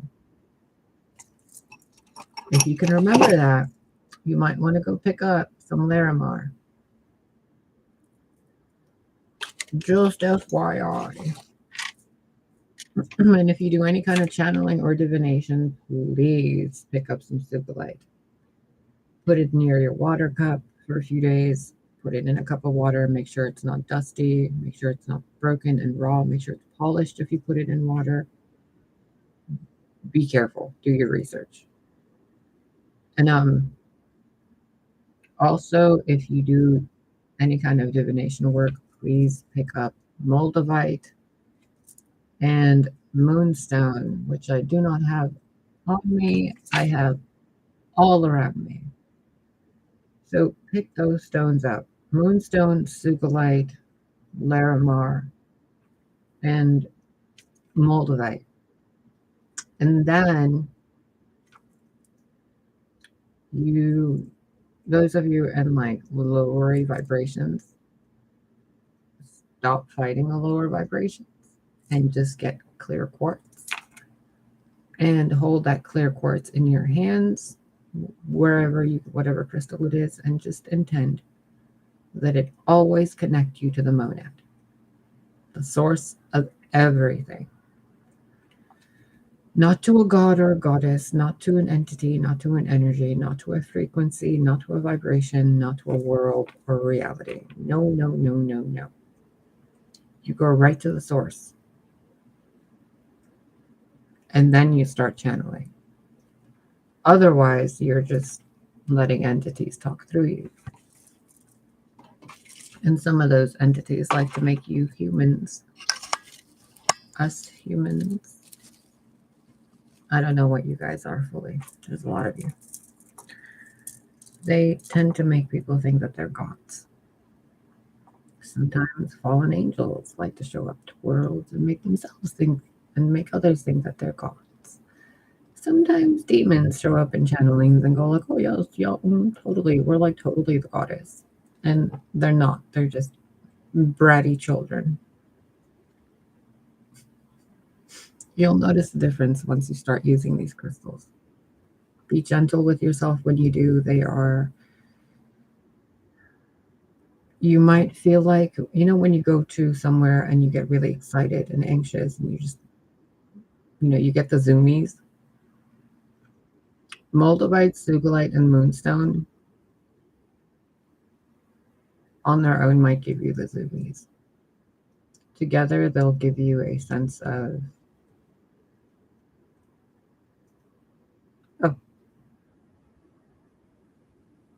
it's like a wisdom titty slap.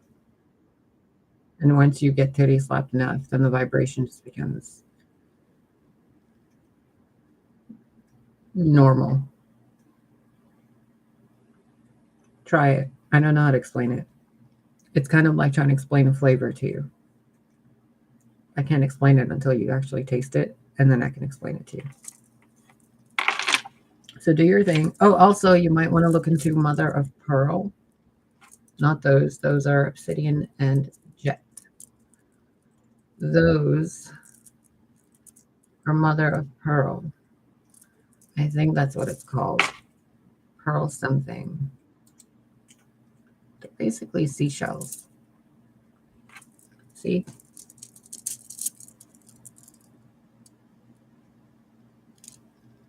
And when you're making crystals for yourself, or bracelets, or jewelry, or if you ever want me to make you something after I figure out how the fuck to get it mailed out to you, each and every piece, like a rosary, should have an intention. Each and every piece, including the entire piece all on its own. So when you're making jewelry, when you're cooking, when you're cleaning, when you're decorating, give it a fucking intention. Because you're doing it anyway without focus, because you're manifesting all the time. So no matter what you're doing, if it's peeing, pooping, sleeping, running, jogging. Make an intent. Why are you doing it? And then go do it. What's the result you want? And then go do the thing. Because if you're just doing the dishes and you're zoned out and you're like, I don't even care, I'm just cleaning, you're creating more experiences where you're just like, I don't even care, I'm just cleaning. But if you're cleaning the dishes because you know the kitchen is the lady of the house, the hearth, the home, it starts in the kitchen, you know, where the fire is, the warmth, the cooking and all that. And you keep it clean, and your body is an expression of yourself, you're also keeping an aspect of your soul clean in that way. So when you're cleaning the dishes, you're cleaning the things you got your support, your nourishment, your sustenance, and your whatever from. You're cleaning those things that you get your life force from. Clean it with intention. Okay?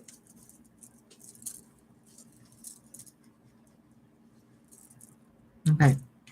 What color is my hair today? Brownish red, but I'm still super pink. I still can't make sense of this pinkness, dude. It's kind of pretty, but I feel so zonked out all the time. It's like a weird bubble of energy just on my apartment of pink, calm your tits energy.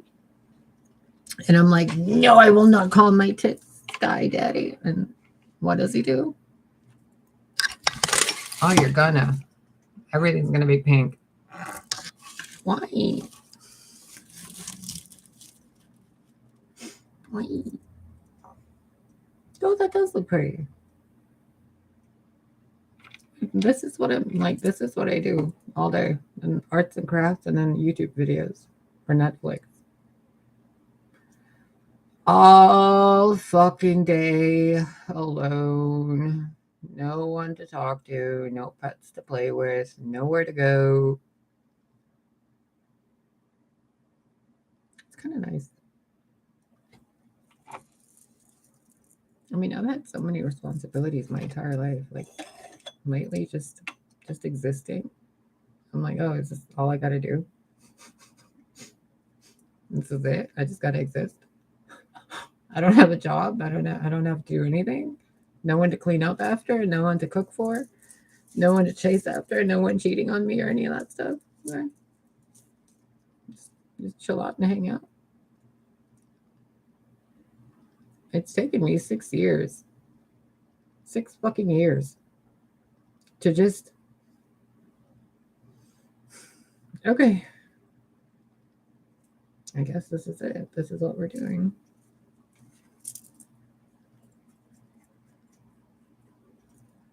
My hair at this length is so fucking annoying.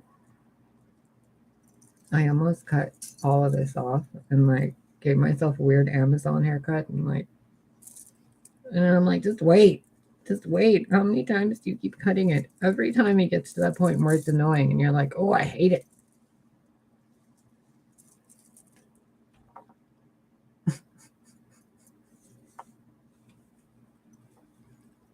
You know the funny thing? I mean, someone somewhere after I'm gone is going to find these videos. And it'll probably be me in some other lifetime. I'm like, the fuck? Did this bitch seriously live 6 years on live television going through all that shit? Well, show did. Not a fucking ounce of privacy in my life. And then I thought I didn't have confidence. Do you remember all those years I was like, oh no. Like, bitch, what are you knowing? You're on hidden candid camera 24/7. Oh.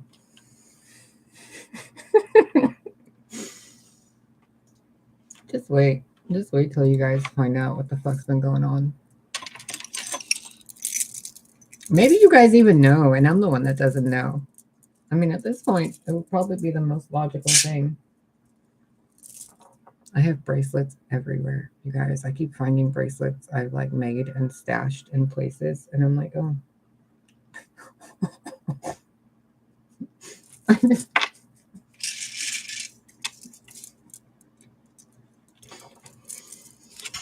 They were in that. And I keep looking over there. I'm like, what is that? Oh, my turquoise bracelet. Whoops. I still can't find my moonstone ring. It's been a few weeks.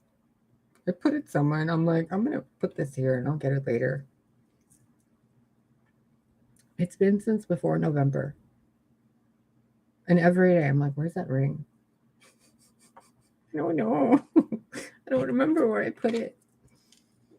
It's like that meme. It's like, oh, I'm just going to put this here and it'll be safe. And then the narrator is like, and she never found it again.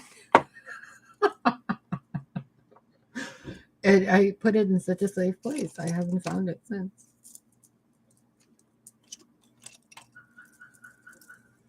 Don't ask me. Don't ask me to keep, like, if you ask me to keep a secret for you, you are guaranteed I'm going to keep that secret. Because the minute you tell me keep the secret, my brain just starts deleting everything you said. Because I was like, oh, I'm going to put this here and it'll be safe. I kept it so safe, I don't even know where I put it. The jingling, oh my God, it's so annoying. Do you hear it every time I hit the table? Grab them out. It's so annoying. I take them all off for a few days a week or once in a while. And I just kind of let my vibration, neutralize to its neutral level. And then I put them back on and I'm like, whoop.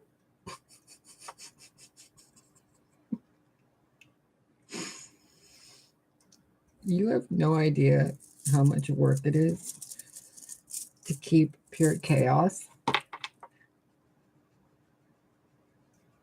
remotely contained in an itty bitty little space.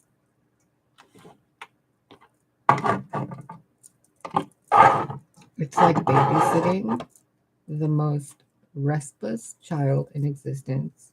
And I get no breaks because it's me. And I just can't sit still. Ever. I'm working on it though.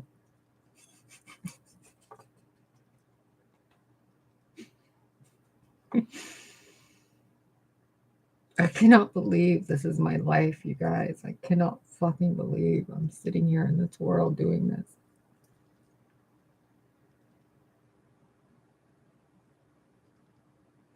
I'm gonna go. I think I've talked enough.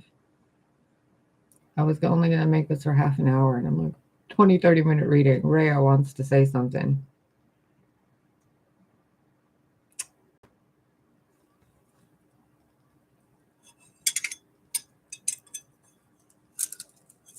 My Wonder Woman cuff on and then go fight some little goddesses and like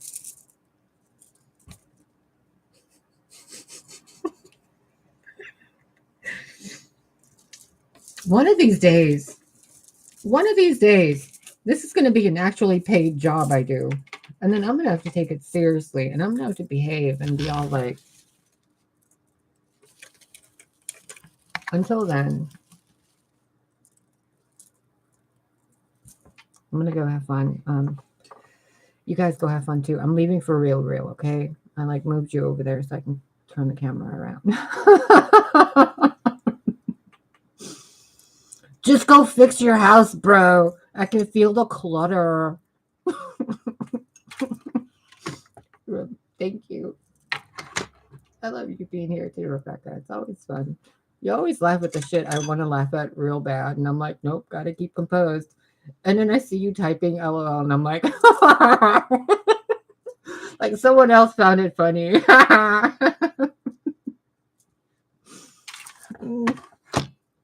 I just can't take this world seriously, dude. And I can't take this whole father God thing seriously because this whole world of father, mother, this and that. And It's like this whole world of people having mommy daddy issues, because when you actually go to God and you see what it all is, it's just so fucking silly that people behave the way they've behaved for thousands of years. So I'm just laughing at it all. The more I'm like learning about this, the more the universe is showing me the stuff. I'm like, are you serious? Okay. I get no like feedback, honey bunch. Nobody like really clicks like on the videos other than like you and June and Mama Lit and Tam and stuff are regulars that come in. You guys remind me like I'm not even doing this just talking to a camera. Like there's actually people responding and they think it's funny. And then I pick up on it empathically and then I feel you guys laughing and I'm like, the fuck? So it's an empathic loop of weirdness that happens. And I think that's why good old Sky Daddy and Sky Mommy have been withholding so much stuff from me over the years. Because I probably would have like fractalized it and made it an absurd amount of something. Because I apparently can do that. So it's just kind of like, oh, if I would have gotten one compliment, it would have gone like this or that way. Or if I would have gotten, a car back then, I would have had to go through all this other weird shit. But I'm noticing it because the more I'm getting slight feedback, I'm like, oh, it's like levitating a pencil. Like it's the little teensy weensy things instead of moving a mountain, right? Or climbing a mountain. It's for me, it's like, can I just levitate this? Can I tune in to these little subtle things? Can I appreciate the little subtle things? But without any feedback from anything, anywhere at all. Like I could even show you YouTube analytics. You're going to be like, bro, you've been doing this for 6 years and nothing has more than 100 views. Nothing has more than like 30 views or like 4 likes. My Instagram has like 2 likes the most on one thing. This YouTube channel, 6 years, barely 410 subscribers. And all the stuff I've shared, you have any idea how much of a failure I felt like I've been? Like I've been doing all this work for quote unquote God, right? But God doesn't want itself to be heard or seen or felt, and I get blamed for it. I'm like, do you want me to make more weird faces at you, universe? Because I can. But I'm not going to because it makes no more sense to me. So be careful with what you guys are feeling bad about. Like sometimes it's not that you're not getting a response because you're doing a bad job or something. It's just kind of a I hate this word, patience. It's kind of like a feeding one wolf over the other inside you. So one wolf is hungry for something, but the other wolf isn't hungry for it at all, but needs it. Like I dislike getting compliments. I dislike being talked to in person. It makes me uncomfortable. I dislike getting gifts. I dislike all these things. I just like being told if I'm, physically whatever. Like I can't even say the words. Like just nope, go away. Don't look at me. Don't touch me. But it's exactly what I need. Like I need to be seen and heard and cuddled and hugged and all this happy stuff I never really got. But to me, it's terrifying. What am I really afraid of? Being loved, bro. Being fucking loved. I'm not afraid of success or any of that stuff. It's just being loved. And not loving someone at all, but like getting it back. Like, go away. Go away. So, whatever it is with you guys, the thing you probably need the most, the thing you're not doing. Like I needed validation, right? I never got it. Look at what I'm doing now. I don't give a fuck. So if I get it now, I'll be like, oh, what does it matter? Which probably means it's going to be flooding in. Now that I don't need the extra income and I got my bills in check and stuff, what's going to happen? Probably going to get over inundated with money. I don't even know what that word means.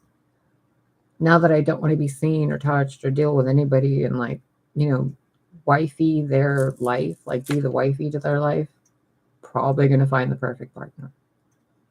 And then I'm going to be the runner. Like, I will not let you love me. But it's exactly what I need. So some people are afraid of snakes, spiders, whatever. I'm afraid of somebody being nice to me. So all this time I thought I wasn't doing a good job or not doing what God said, but I'm actually, like, I've been. So I'm glad you guys are seeing it, because I still don't see it, because I don't get talked to at all other than this throughout the day, unless I see someone while I walk to the store. My phone doesn't ring, nothing, no emails, no text messages, no direct messages, nothing.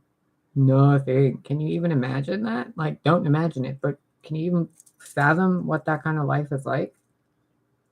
And then to not have it be like, oh, you're a bad person. Like, no, I'm not a bad person. But this is something I'm learning that apparently everybody goes through, but doesn't realize they're going through. But I'm going through it, and I'm like super sensitive to it. And I've had no safety blanket, no kind of best friend in the corner saying, oh no, oh yes, this, validating this or that. I haven't had that. I have barely any comments, and that's it. And then my own knowing. So on the flip side of it, how many of you guys have all these people talking in your ear, boosting you up, but in a way they're also hurting you because they're never letting you know how to process that stuff. So when you see someone going through that stuff that's lower vibrational, some of you don't have compassion for it at all. Like I was telling you earlier, my sister, she really doesn't, like, when someone calls her ugly, she's like, what? If someone calls me ugly, I'm like, oh, I know, even though, whatever. Balance it. I don't know what else to tell you. This energy, this message keeps coming back to tell you, balance your stuff. Balance it. Whatever you're feeling about someone or yourself, it's in your auric field. Work with it. Let it go. It doesn't mean like stop thinking about it. It means express it and let it go.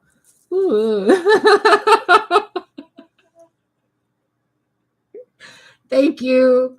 I don't know what you look like, but you're beautiful too. Thank you. I'm going to go now before I turn into a fucking lobster.